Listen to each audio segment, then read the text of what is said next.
안녕하십니까. 혼란한 정치 시사 이슈를 게스트와 진행자의 혼을 담아 술술 풀어보는 송옥균의 혼술타임. 자, 오늘이 혼술타임 21번째 게스트를 모셨는데 제가 모신 게스트 중에서 가장 정치적으로 비중이 있고 또 여러 가지 신화를 쓰신 분이 아닌가 싶습니다. 자, 이정현 전 새누리당 대표님 모셨습니다. 안녕하십니까? 네, 안녕하십니까. 지금 안 그래도 지금 그 국민의힘 네. 당대표, 여당 집권당 대표 경선이 한창인데 네네. 이미 한 8년 전에 당 대표를 집권당 대표를 하셨습니다. 저는 그 이정현 대표님을 처음 뵌 게 그때 부대변인 시절에 제가 처음 뵀어요. 그런데 2016년 7월에 그 새누리당 당 대표가 됐었는데 그때 사상 처음으로 사무처 당직자 출신 그리고 보수 정당의 첫 호남 출신 당 대표. 그래서 거의 신화처럼 됐습니다. 그 신화가 지금도 여의도에서 내려오고 있는데 그때 사무처 당직자 출신으로 한 열 몇 계단을 계속 올라가신 거죠. 그때 이야기를 좀 해주시죠. 왜 그러냐면 지금 그 치러지고 있는 국민의힘 당대표 경선이 너무 좀 이렇게 질서도 없고 또 뭐 여러 가지 부작용이 있는 것 같아서 그때 그 경선 이야기를 좀 듣고 싶습니다. 뭐 일단은 이제 저는 참 누가 나중에 문건으로 나와서 알았지만 저거가 이제 근본 없는 놈이라고 저를 비판했어요. 기억나시죠? 예, 기억납니다. 예. 그때 누가 이제 자기들끼리 형을 보면서 이정현이는 근본 없는 놈이다. 근데 어떻게 이 당에서 당대표 뭐 이렇게 하느냐라고 형을 봤던 걸 누가 어떤 경찰 정보과 형사가 그걸 문건으로 쓰는 걸 이제 나중에 발견돼서 저한테 그걸 물습니다. 어떻게 생각하냐? 사실 저 근본 없는 놈 맞습니다. 네, 맞아요. 그렇게 말씀하셨어요. 저는 솔직히 말해서 경상도가 상당하게 주축을 이루고 있는 당에서 호남 출신이고 또 뭐 이런 말하면 좀 대단히 죄송합니다만은 서울대, 연대, 고대 출신들이 주축을 이룬 당에서 저는 뭐 그러지 못했고 또 이제 뭐 판사나 검사나 변호사 출신들 아니면 행정고시해갖고 장차관 출신 아니면 뭐 박사학위 몇 개씩 있는 사람들이 이제 주축을 이룬 데서 저는 그저 사무처에서 간사병, 맞아요. 간사갑, 차장, 부장대우 부장, 부국장대우 부국장, 국장대우 국장, 부대변인, 수석 부대변인, 대변인, 공보단장 또 청와대 홍보수석 그리고 최고위원 당대표까지 갔더니 정무수석도 하셨죠. 이제 이런 과정을 쭉 거쳐오면서 저는 사실 이제 모두가 다 저같이 해라는 법이 있겠습니까? 이제 저 같은 사람도 있어야 된다는 거죠. 그래서 제가 이제 호남에서 사실은 뭐 1.03% 720표 받고도 떨어지고 뭐 이렇게 하다가 이제 한 번은 39.7%를 얻고도 떨어지고 그러다가 이제 청와대 수석을 하다가 제가 순천에 가가지고 순천 곡성에 가서 두 번을 당선이 되고 두 번 당선됐을 때게 이제 비례대표까지 하면 제가 3선이죠.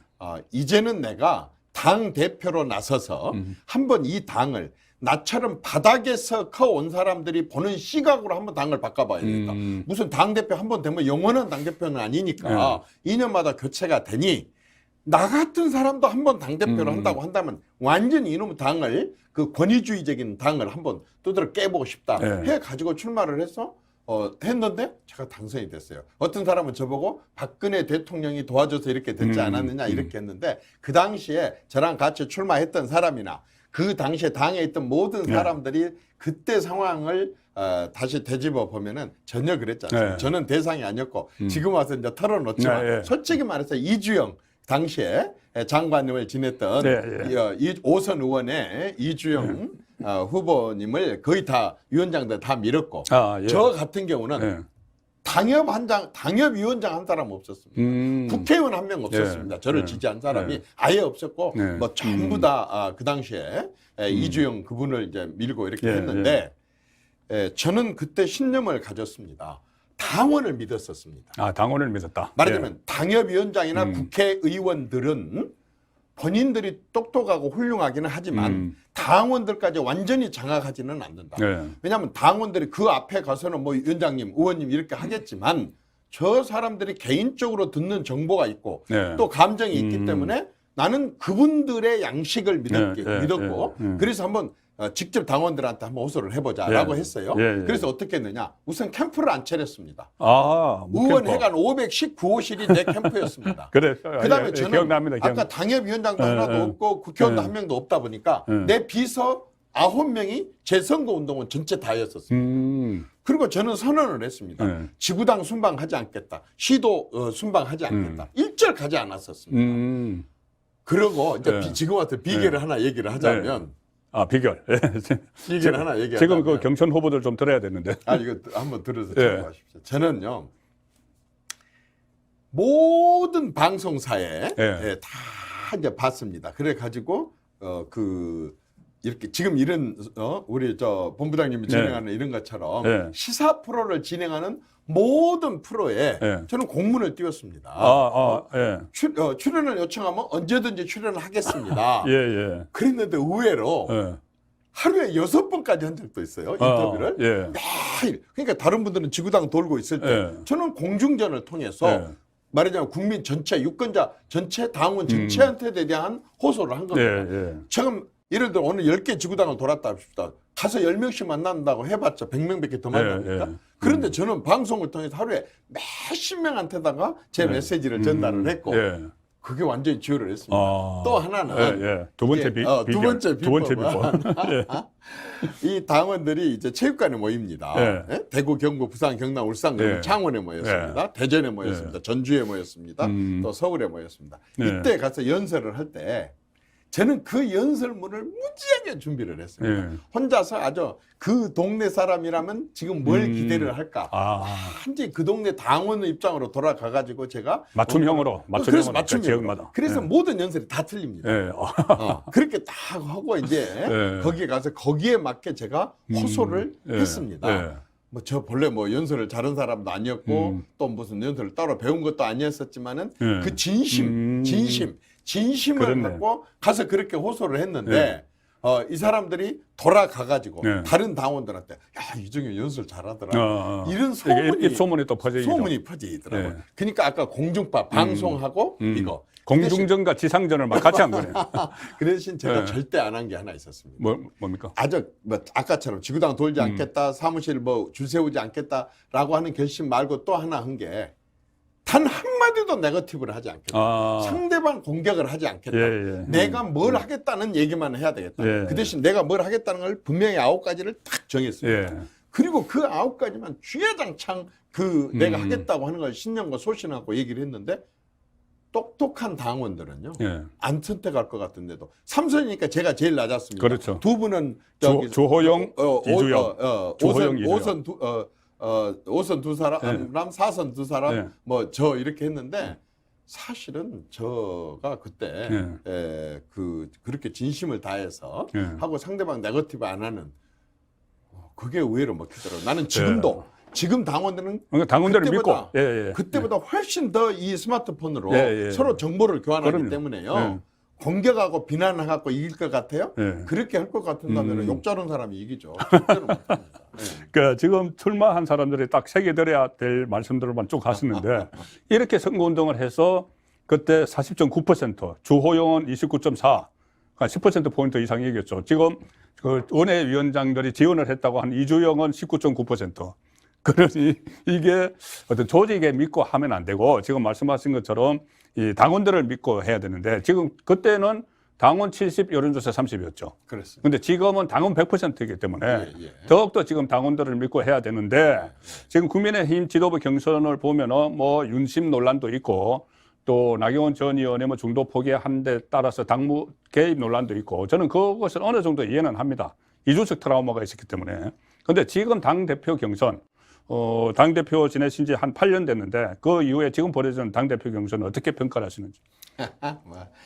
저는 지금 현재 당협위원장도 아니고 그냥 일개 한 명의 당원입니다. 지켜보고 있습니다. 사실 뭐 안타까운 점도 있고 또 다행스러운 것도 있고 하는데 어쨌든요. 저는 그냥 지금까지는 어떻다라고 하는 얘기보다 지금부터는요. 이게 완전 축제의 장으로 가야 됩니다. 축제의 장. 어떤 누구도 제일 소중한 게 누굽니까? 당원입니다. 그렇죠. 당원이 주권자 아닙니까? 헌법 1조입니다. 헌법 1조. 당도 국가하고 똑같습니다. 주권은 당원한테 있고 권력은 당원으로부터 나온다.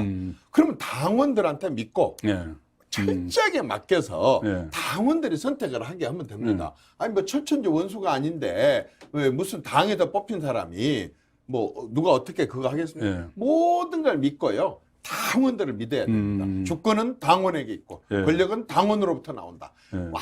완전히 당원들을 철저하게 믿고 지금부터는요. 축제의 장으로 가게 그냥 맡겨두면 됩니다. 그러면요 잘합니다. 예. 그리고요 당원들이 얼마나 똑똑한지요. 요즘에 국민들도 똑똑하고 당원도 똑똑하고요. 이제는 옆에서 누구 얘기한다고 듣지 않습니까? 그러지 않습니까? 제가 깜짝 놀랐어요. 어떤 핵심 당원 핵심 그러니까 뭐 한 부위원장쯤 되는 사람한테 물었습니다. 이번에 지난 뭐 때 또 이렇게 다 가족들이 다 찍었습니까? 택도 없어. 뭐 우리 마누라는 누가 좋대. 그래서 거기 찍는다는데 맨날 싸워. 밥도 같이 안 먹어. 근데 우리 딸녀는 또 누구를 찍는데. 아이고 내 아들놈은 또 누구를 찍는데. 나 포기해버렸어. 이게 요즘 세상이에요. 왜냐? 모두가 다 그렇죠. 스마트폰으로 자기가 정보를 입수를 하기 때문에 그리고 맨날 보기 때문에 옛날에 어떻게 했냐. 사랑방에 앉아있으면은 누가 가서 어디 가서 누구 유세 듣고 와갖고 이런다더라 저런다더라 그 사람이 과장돼갖고 얘기하면 전부 글이 쏠렸습니다. 정보가 없으니까. 그러나 이제는 세상이 달라졌습니다. 모두가 다 정보를 입수를 하고 그다음에 자기가 나는 저 사람이 잘생겼어. 나는 저 사람이 말을 잘해서 나는 저 사람 내용이 좋아서 나는 저 사람의 변함없는 의리가 좋아서 각자가 이제는 그렇게 하기 때문에 누구도 강요를 못합니다. 대통령 선거도 그렇고 지방선거도 그렇고 당의 당대표 선거도 누가 강요해가지고 될 일이 아니기 때문에 일단은 당원들을 믿고요. 이 당을 어떻게 한번 변화시켜 볼 것인가 라고 하는 것에 대해서 저는 각자가 그걸 갖고 어필을 했으면 좋겠습니다. 이 내용을 제가 당대표 경선에 나온 그 사람들에게 전부 다 보내주겠습니다. 보내주시려면 하나만 더 보태. 비법 3. 비법 3. 아니, 이제 비법이라기보다는 이제 요구입니다. 요거. 당 대표를 뽑는데요. 그걸 알아야 됩니다. 이 당에는 두 종류가 있지 않습니까? 여당과 야당이 있습니다. 이건 절대로 엄연히 다릅니다. 여당이면서 야당 같이 하는 사람은 무식해갖고 정말 모르든지 아니면 알면서도 그 짓거리는 나쁜 놈이든지 둘 중에 하나입니다. 여당은 여당 대표다워야 되고 야당은 야당 대표다워야 됩니다. 야당은 뭐냐? 당연히 정당은 정권을 잡으려고 존재하는 당인데 정권을 못 잡았어. 그러면 내가 이렇게 잘하겠습니다라는 걸 갖고 집권을 하든지 아니면 저 사람들이 저렇게 못하니까 다시는 저기 찍어주면 안 됩니다. 라고 하는 비판, 견제, 감시를 하는 게 야당이 밥 먹고 하는 겁니다. 그러니까 야당이 뭐라고 비판, 견제, 감시를 하든 그 사람들은 오히려 칭찬하는 게 더 이상합니다. 그러지 않습니까? 그렇네. 야당 대표는 대통령하고 맞서서 무조건 되고 저기는 잘못했다고 얘기를 하는 잘못한 부분을 지적하는 게 야당의 본질입니다. 우리가 야당 때 안 그랬습니까? 누가 야당이든 그건 야당의 본질입니다. 야당이 비판, 견제, 감시한다고 그걸 갖고 투덜거리거나 불평을 하면은 그건 민주주의 기본도 모르는 사람이 하는 짓입니다. 그건 뭐 어느 나라에나 민주국가에는 존재하는 야당의 역할입니다. 그런데 여당 대표는 야당 대표하고 틀립니다. 달라야죠. 여당의 대표는 뭐냐면 사실상 잘 알다시피 공화당 때나 민정당 때나 김영삼, 김대중 때까지만 하더라도 그분들이 대통령 할 때는 사실상 그분들이 총재고 총재였죠. 총재지 않습니까? 총재 권한 대행을 아니, 이게 여당입니다. 그런데 이 여당이라고 하는 건 뭐냐면은 국민들한테 대통령 공약을 내세웁니다. 대통령 공약을 내세워서 이 공약을 실천을 하는 것에 대통령은 대통령대로 해가고 여당은 대통령의 공약 실천을 도와주는 그런 집단입니다. 그래서 함께 국민과의 했던 약속을 지켜내는 것 이게 바로 이제 이게 말하자면 여당이다. 그렇죠. 여당 대표는 야당 대표처럼 대통령하고 싸우고 대통령하고 부딪히는 사람이 아니라 대통령에 도와서 첫째는 대통령 공약상을 완전히 이행하려고 하는 사람이고 또 하나는 뭐냐? 그럼에도 불구하고 대통령실과 대통령 행정부는 일반 국민들을 접할 새가 없으니 당이 야당처럼 똑같이 국민들을 접하고 국민들로부터 들을 때에는 야당같이 들어야 됩니다.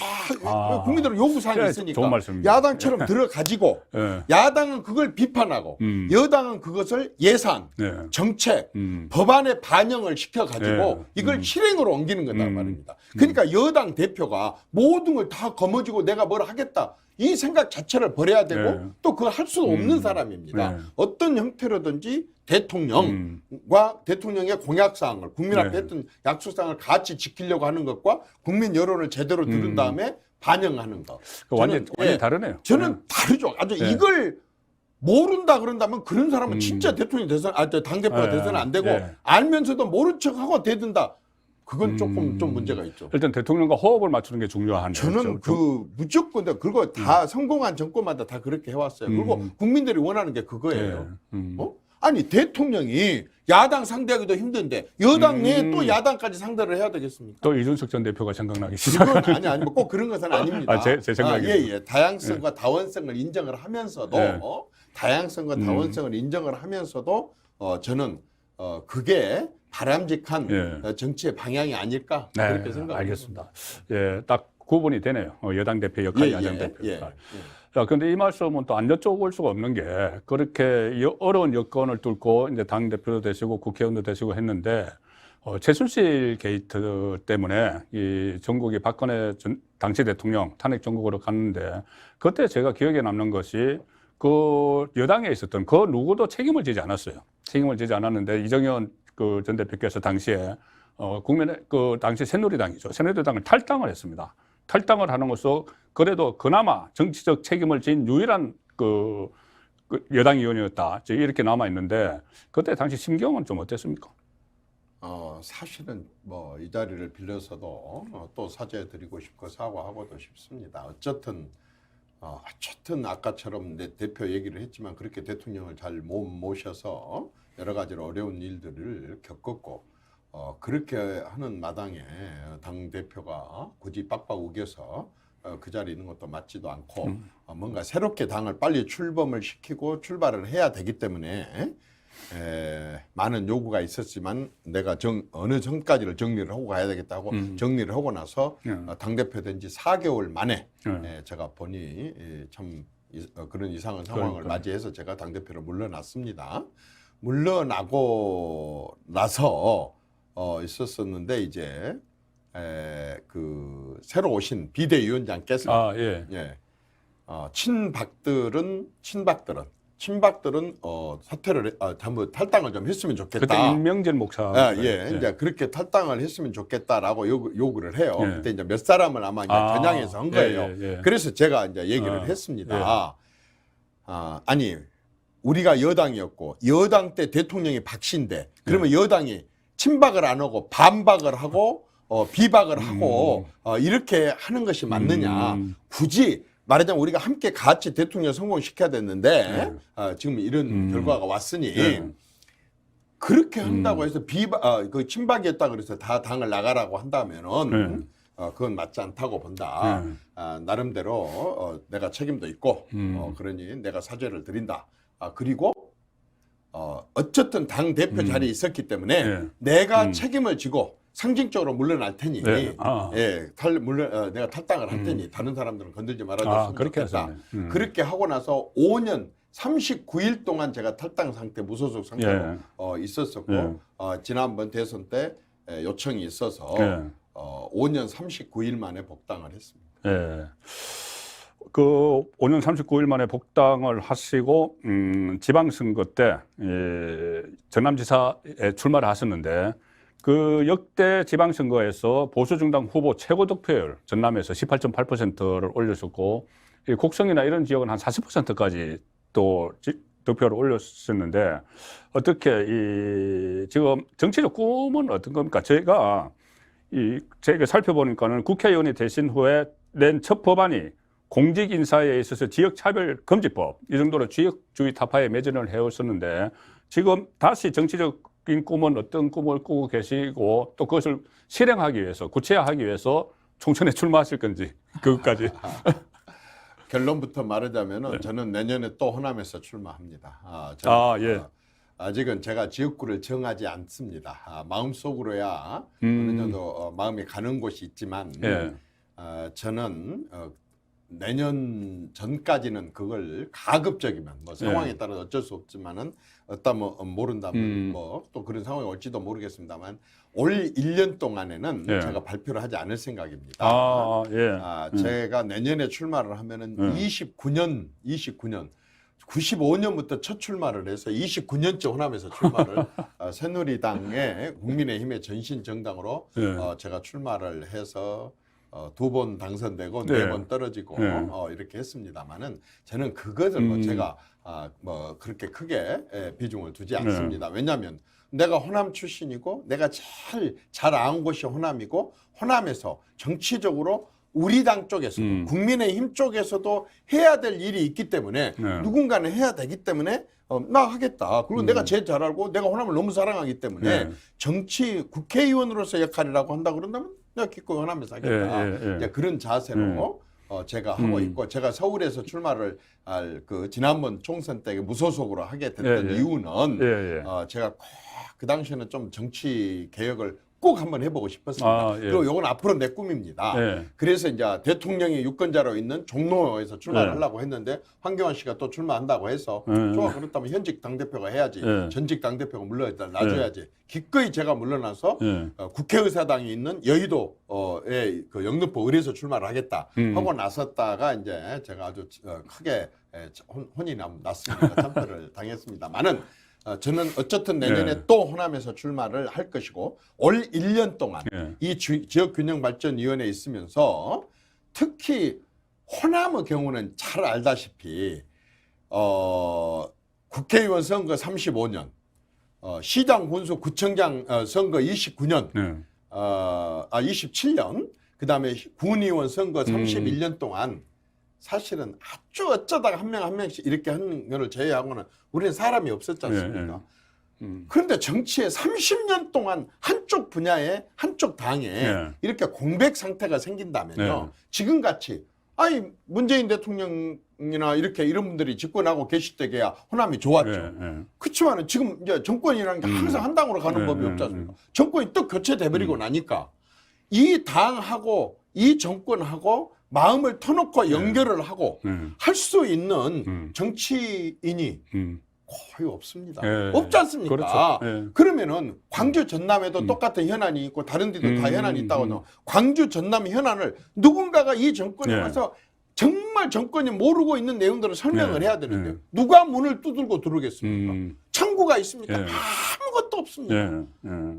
이게 진짜 너무 안타까운 일입니다. 그래서 저는 정치하는 사람으로서 내가 뭐 별 볼 일 없는 내가 적어도 호남 문제에 대해서는 누구보다 잘 알고 정권은 교체됐고 나는 국회의원은 아니지만 비록 지역균형발전위원회 위원이지만 어쨌든 내가 그나마도 올 1년 동안은 광주 전남 현안들을 가지고 국토부도 쫓아가고 국토연구원도 쫓아가고 해수부도 쫓아가고 기재부도 쫓아가고 안 되면 광주 전남에 있는 공무원들 데리고 야 그래 한번 가보자 해갖고 가서 실장실도 차관실도 가서 두들고 이렇게 1년 동안 우선 해보고 염치가 있으면 이제 내년에 호남에서 자리 잡아서 출마를 하랍니다. 그러니까 지금 다시 국회의원이 됐으면은 뭐 민심을 전달하는 창구도 되고 여러 가지 역할을 하실 텐데 조금 전에 정치 개혁을 하고 싶어서 지난 총선에서 여의도의 문을 두드렸다고 하셨는데 가장 큰 정치 개혁 대상은 뭔가요? 정당 개혁도 좋고 정치 개혁도 좋고. 사실은 첫 번째는 헌법입니다. 헌법 개헌입니다. 여러분 잘 아다시피요. 우리가 늘 알고 있는 모든 법의 모법인 헌법이요. 어떻게 만들어진지 기억하시죠? 58년도에 5월 11일 날 5월 10일 날 국회의원 선거를 해갖고 6월 1일부터 3일 사이에 헌법을 만들자 그래가지고 뚝딱 그래서 27일 만에 이 우리나라 5,000년 역사에서 헌법이라는 걸 처음 만들어 가지고 7월 말하자면 17일 날 발표를 하고 8월 15일 날 이걸 했지 않습니까? 근데 27일 동안 헌법이라는 걸 처음으로 만드는 과정에 처음에는 의원 내각제였는데 결제 과정에 대통령제로 바뀌면서 두 개를 섞어버리자 해가지고 전 지구상에 하나도 없는 정말 대통령제와 의원 내각제가 뒤섞여 있는 것 언젠가는 바로 잡자 하고 만들어졌을 겁니다. 그게 지금 6번 동안 개헌해 오는 동안에 이걸 바로 잡아지지 못하고 여기까지 왔지 않습니까? 이제는요, 이렇게 지도자들에 의해서 정당에 의해서 편파적으로 만들어진 헌법 말고 국민들의 의견과 이 시대가 제대로 반영된 이런 국민 헌법이 한번 자리를 잡을 때가 첫째는 됐고 이것에 대해서 아주 제대로 문제 제기가 이루어져야 된다고 생각합니다. 이것은 정말 국가의 근간의 문제입니다. 헌법이 이렇게 임시 또 고치고 해야 되는 임시다 보니까 밑에 하위법들이 전부 다 요것도 임시 나중에 고치면 돼 이런 식으로 가다 보니까 법 질서나 법 체계나 이런 부분들이 법치가 흔들리고 있다는 게 첫 번째 하나고 두 번째는 정당입니다. 다른 당 요거 하지 않겠습니다. 지금 국민의힘 내가 몸담았던 우리 국민의힘 뭐 열심히 살아오시고 다 잘하고 계시긴 합니다만은 세상에 이런 당은 없습니다. 지난번 작년에 여러분 한번 생각해 보세요. 작년이 아니죠. 재작년에. 재작년에 솔직히 말해서요.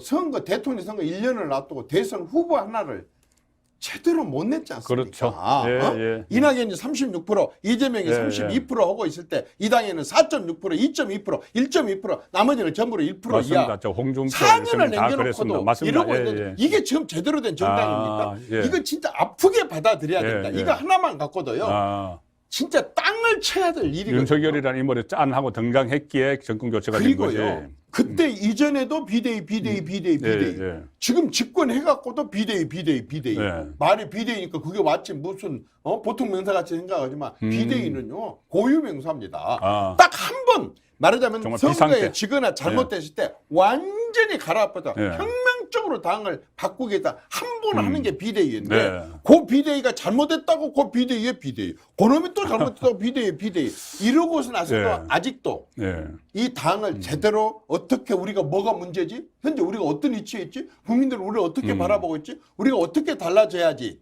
저 국민들한테 제대로 우리가 지지를 받지 이걸 전혀 지금 못 해놓고 있는 게 이 당 아니겠습니까? 저는요 특히 우리 당 사람들이 깨달아야 될 게 하나 있다고 봐요. 이 지구상에 대한민국 국민은요 이 지구상에 하나밖에 없는 현상이 하나 있습니다. 뭔지 아세요? 좀 그냥 제 혼자 지어낸 소리인데 내가 지금 올해 66세입니다. 58년생 66세인데 사실 우리는 응애하고 태어났을 때 나라가 후진국이었습니다. 후진국이었다고요. 그렇죠. 후진국의 국민들이 살아가는 방식은요 완전히 다릅니다. 후진국은 우선 배가 고파요. 어쨌든 자존심 좀 숙이고 8시간이 아니라 18시간 일을 해갖고라도 가족들을 미개 살려야 되고 오로지 묵고 사는 것이 가장 말하자면 최우선일 때가 후진국에 태어난 국민들이 제 나이부터 제 위에 선배들은 태어났을 때 후진국이었다니까요. 그러니까 그런 것들이 상당히 몸에 배어 있어요. 근데 우리 후배들부터 시작해서 한 40대까지는 태어나서 보니까 중진국이에요. 그래도 좀 묵고 살만하니까 교육들도 굉장히 많이 받고 해외도 많이 나가고 기업들도 저마다 좀 크게 하고 상당히 중진국에 태어나다 보니까 교육이 많이 되다 보니까 스스로 민주주의가 뭐라는 것도 깨닫고 자기 자존감도 깨달아요. 그런데 40대 이하들은요 태어나서 보니까 선진국이에요. 선진국에서 태어난 사람들은요 자기 이외에요 어떤 누구도 내 자존심을 내세울 수가 없습니다. 그러지 않습니까? 어른들이 배고파 죽겠는데 점심때 가갖고 식당 앞에 차 뒤에 40분을 서서 기다린 사람이 있습니까? 요즘에 말하자면 신세대들을요 선진국에서 태어난 사람들은 내가 먹고 싶은 거 먹겠다 이거예요. 그래서 40분 더 기다립니다. 아까 우리 후진국 때 태어난 사람 죽었다 깨나 그거 못하잖아요. 굉장히 자존심도 강하고 자기 주관도 뚜렷하고 그리고 일도 해내요.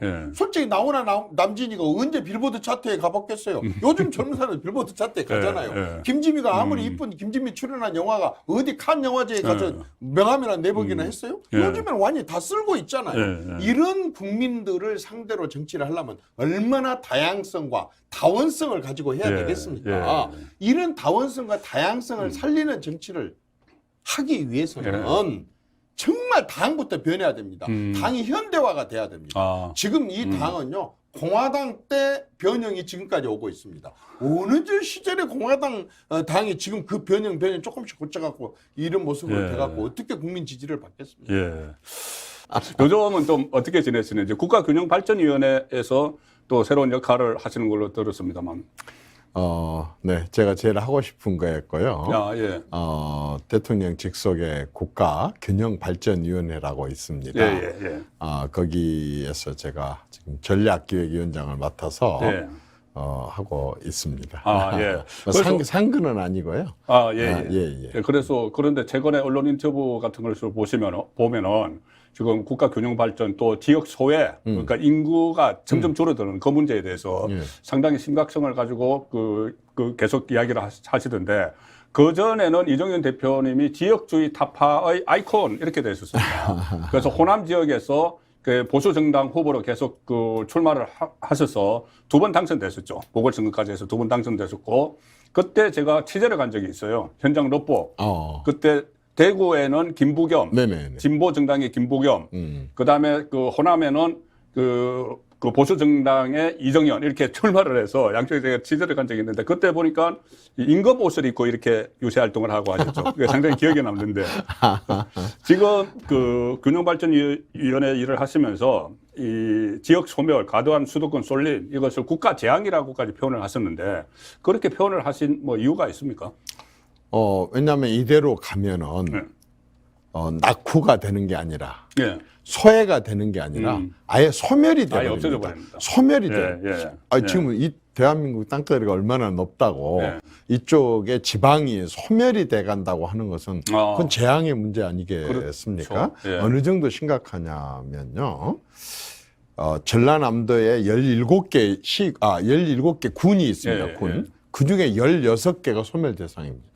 17개 중에 16개가 이대로 가면 아예 없어진다고 하는 소멸 대상 지역이 됩니다. 근데 거기뿐만 아니고 전국에 한 226개 군 중에서 89개 시군 중에 226개 시군 중에 약 89개가 소멸 대상이라고 합니다. 지금 지역의 청년들의 한 10여만 명이 다 키우는 청년들이 지방에서 수도권으로 매년 올라오는 숫자가 10만여 명이라고 합니다. 지방에서는 지금 10명, 20명 구경하기 힘든 청년들이 수도권으로 다 몰려와 버린다는 거죠. 제가 다른 사례를 하나 들어볼게요. 지금 디지털 세상입니다. 그렇지 않습니까? 그렇죠. 모든 부분이 디지털로 전환이 되고 있습니다. 이 디지털의 매출에 92%가 수도권에서 이루어지고 있고 거기에 기업체의 거의 한 86% 정도가 수도권에 있고 그 전문가들이 89%가 수도권에 있습니다. 아이고. 예를 들자면 경북 같은 경우에는 경북 말하자면 대구 과기대가 있죠. 울산 과기대가 있습니다. 포스텍이라고 하는 아주 우수한 이공계 대학이 있습니다. 그리고도 경북대학교, 영남대학교를 포함해서 굉장히 대학교 많이 있습니다. 거기가 전국에 말하자면 디지털 전문가들의 0.4%, 1%가 안 되는 0.4%밖에 안 됩니다. 그러면 디지털이 가속화되면 될수록 수도권은 완전히 디지털로 인해서 더 발전하게 될 거고 지방은 디지털 시대에 뒤떨어지기 시작하면서 거의 지역에는 기업이 지금 머물기 어려울 정도로 이렇게 가고 있기 때문에 이건 정말 이게 정말 이대로 가면 안 되겠네 이런 우려 정도로 끝날 문제가 아니다는 거죠. 그렇네요. 네. 특히 전남이 상당히 심각한데 전남이 17개 군 중에서 16곳이 소멸 대상이다. 이거는 어떤 조치가 없으면 안 되는 상황인데. 전남뿐만 아닙니다. 솔직히 말하자면 국가 부산조차도 심지어는 제2 도시라고 하는 부산조차도 인구가 줄기 시작하고 그래서 대구, 경북, 부산, 경남, 울산 같은 경우는 지금까지 최근에 한 5년 사이에 40만이 줄었고 호남의 경우는 30만이 줄었고 대신 충청권 이북으로는 70만이 늘고 충청까지 이제 수도권 파급 효과가 충청까지는 가는 거예요. 그래서 이러한 현상이 이제 가속화 말하자면은 점차적으로 점진적으로 이렇게 되는 게 아니라 이건 완전히 가속화됩니다. 예를 들어 그겁니다.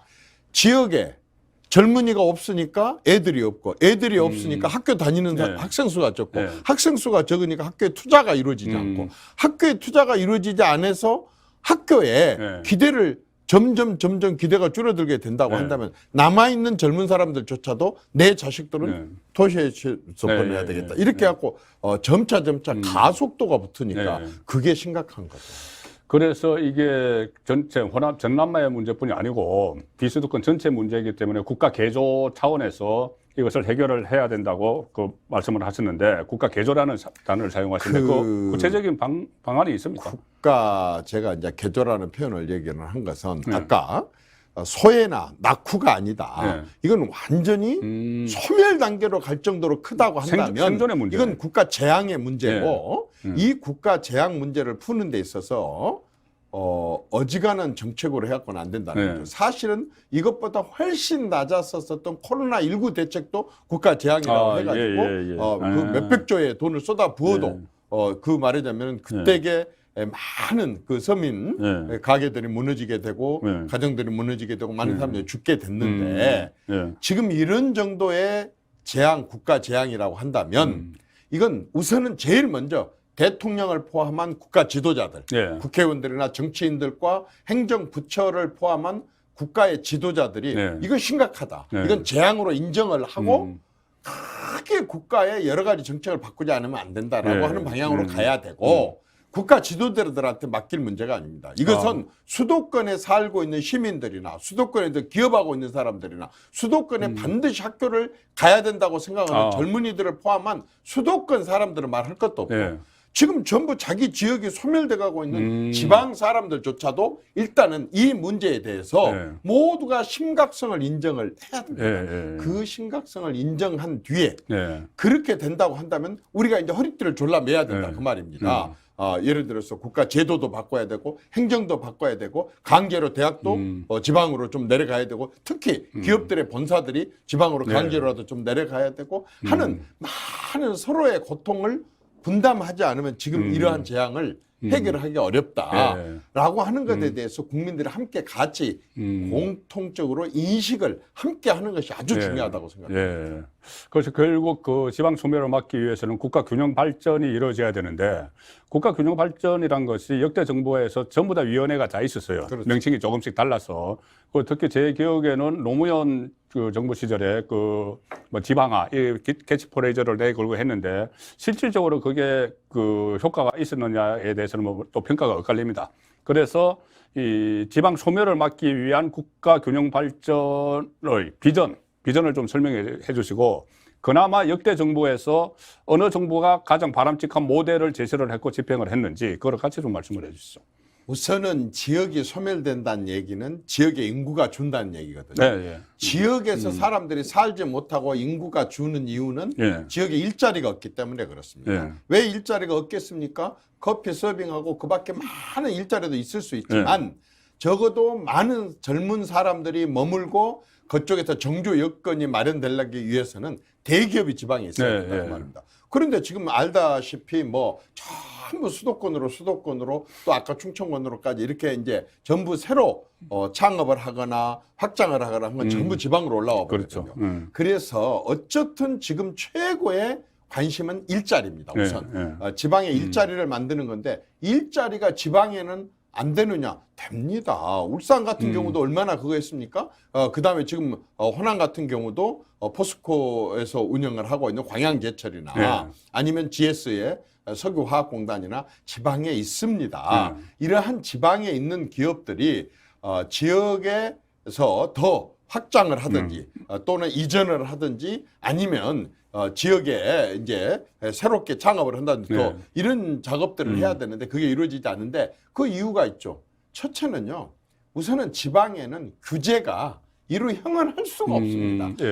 그냥 규제 개혁 100번, 1000번 위에서 떠들어 봤자 일단 행정 공무원들이 규제 개혁에 대해서요. 전혀 움직이지는 않습니다. 왜냐하면 바로 자기들이 좀 재량을 발휘를 해서 이건 국가를 위해서 지역 발전을 위해서 지역 균형 발전을 위해서 조금만 확대 해석을 했다가 그 다음에 감사원에서 학살이 납니다. 그렇게 되면 감사원에서 자기 공무원 생활을 그것으로 인해 가지고 국가를 위한다고 자기가 재량을 발휘한다거나 확대 해석을 한다거나 아니면은 이 부분에 대해서 개정을 하기 위한 여러 가지 시행령의 안을 낸다거나 이렇게 했다가는 완전히 또 감사원의 뜻하에 있는. 그렇기 때문에 제가 아까 국가 개조 차원이라고 하는 게 감사원도 이 감사 방법을 바꿔야 되고 지금 현재 있는 규제에 대해서도 과감하게 모든 부처가 이것을 실질적으로 현장에서 바꿀 수 있도록 해야 된다. 그러나 이 모든 걸 떠나서 최우선은 뭐냐?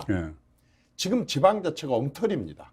91년도에 말하자면은 노태우 대통령 때 처음으로 지방의회를 도입을 했고 김영삼 대통령 때 95년도에 시장운수구청장을 그렇죠. 뽑았고 또 그 뒤에 이제 노무현 대통령 때 이렇게 많은 기관들이 중앙에 있는 기관들이 이전을 지방으로 이전했죠. 그 뒤로도 이제 지역 균형 발전 얘기들을 모든 대통령이 이렇게 해 왔었지만은 안 되는 이유가 딱 하나입니다. 그렇게 지방자치를 실시한다고 해놓고 하나부터 열까지 알파부터 오메가까지 전부 중앙 부처에서 다 간섭하고 개입을 합니다. 예를 들어서 예산을 딱 줍니다. 그럼 한번 생각해봅니다. 경북 예천 군수만큼 경북 예천의 특정을 잘 아는 사람이 있겠습니까? 그렇죠. 부산 진구의 구청장처럼 부산 진구 사정을 저기 전라도 말하자면 여수나 아니면 신안의 군수만큼 신안군에 대해서 담양 군수만큼 담양에 대해서 잘 아는 사람이 없어요. 그런데도 중앙에서는 뭐냐면은 똑같이 자 여기 예산 200억이 있습니다. 어디 써야 되는데 정부에 공모를 받습니다. 다 특징이 다름에도 불구하고 똑같이 200억을 어떻게 나눠주냐면 공모로 받아가지고 중앙에서 요구한 방식대로. 그러니까 내 지역의 특징을 전혀 생각하지 않고 중앙에서 요구하는 거기다 억지로 맞춰갖고 계획서를 내서 받아다가 거기다 맞춘 예산을 쓰다 보니까 지역에서는 아무런 효과가 나타나지 않는다는 거죠. 그 다음에 아까 지역 기업을 예를 들어서 광주 같은 경우에 현대 기아자동차가 지금 42만 대 생산을 합니다. 42만 대 정도 생산하면 경기도 광명의 소아리에서 부속품을 다 가져다가 조립만 합니다.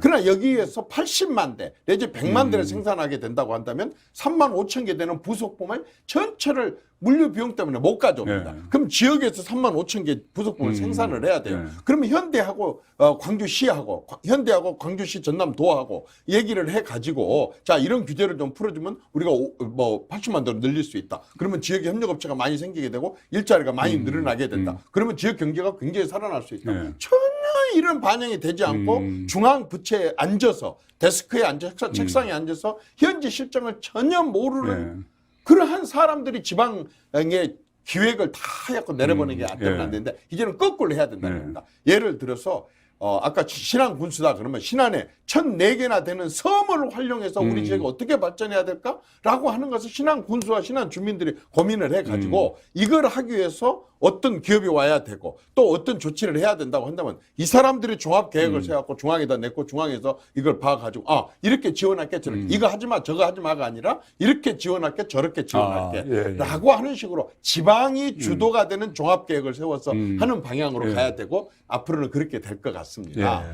그런데 이제 아까 말씀하신 어느 정권에서 가장 잘했냐. 사실 모든 정권이 노력했고 모든 정권이 거의 100조 이상씩을 쏟아부었습니다. 누가 잘못했다고 할 수는 없습니다. 그러나 그중에서 가장 잘했다고 생각하는 사람은 저는 그래도 박정희 대통령 때였다고. 왜냐? 자, 이게 지금 참고가 될 수가 있기 때문에 제가 얘기를 하는 겁니다. 박정희 대통령 시절에는 국토를 전체적으로 놓고 계획을 세웠어요. 그래서 어찌냐? 자, 서울에 틀림없이 일자리가 많고 사람들이 많으니까 사람 서울로 몰릴 거다. 그러면 서울은 절대 2 이상 커서는 안 된다라고 하는 도시 계획을 딱 세워가지고 여기에다가 그린벨트를 딱 쳐놨습니다. 그래서 절대 이걸 허물지 못하게 만들었기 때문에 더 들어와야 된다고 한다면 비싼 서울 땅에서 못하고 전부 지방으로 내려갈 수밖에 없게끔 일단 서울을 더 못 크게 막아놨다. 지금도 이 정책이 필요합니다. 이때 수도권이 더 이상 여기서 한다는 게 너무 힘들고 어렵다라고 만들어놔야만이 그 다음에 새로운 일을 할 사람이 지방으로 내려가지 않겠습니까? 두 번째 박정희는 어떻게 했느냐. 지도를 놓고 이렇게 했습니다. 허허벌판 여천 전라도 여수 여천의 그 허허벌판에다 화학공업단지를 대대적으로 만들었습니다. 그리고 전남대학교에서 화공학과를 대대적으로 키워서 지역에 있는 기업의 인재를 지역에 있는 대학교에서 이렇게 하게 했다 그 말입니다. 창원에다가 기계 중공업단지를 만들어 놓고 부산대학교는 기계공학과를 키웠단 말입니다. 구미에다가 전자공업단지를 만들어 놓고 경북대학교는 완전 전자공학과를 키운다는 거죠.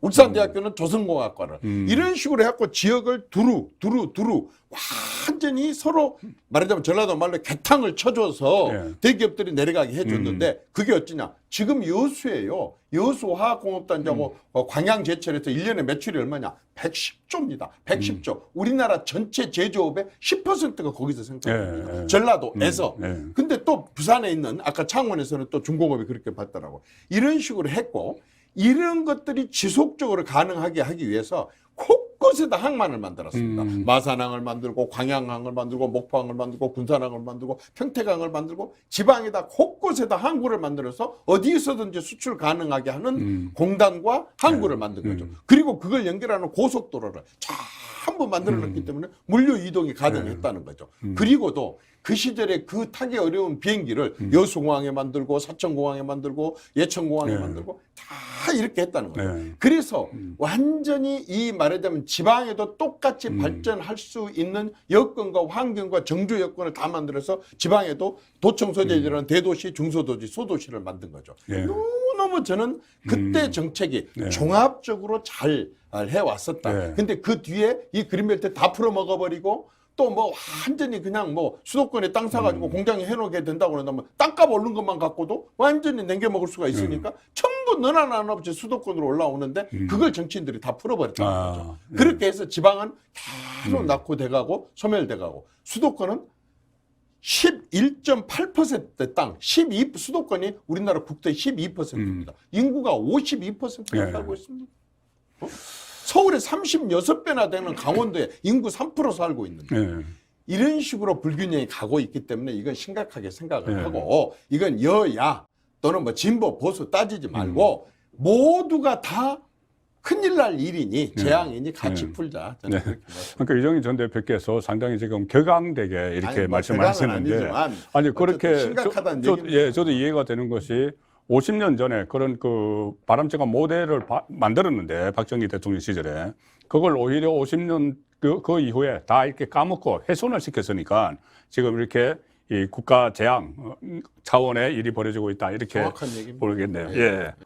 이정희 대표는 오늘 폭포수 같은 발언들을 막 쏟아내 주셨는데 제가 나중에 제목 달 게 너무 많이 지금 생각이 났습니다. 근데 조금 전에 말씀하실 때 처음에 정당에 들어간 게 간사로 들어갔다고 말씀하셨는데 간사라는 것이 간사병이 그냥 들어가면 그때부터 간사병이죠. 그렇습니다. 그러니까 열 몇 단계를 거쳐서 당대표까지 하셨고 그 어려운 환경에서 국회의원도 하셨습니다. 그런데 이번에 다시 이 국회에 입성을 하면은 지금 말씀하신 이런 여러 가지 이 국가 정책, 국가 발전을 위한 정책들로 많이 구상을 하신 것 같습니다. 자, 다음 22대 국회에서 다시 한번 모시도록 하겠습니다. 네, 고맙습니다. 감사합니다.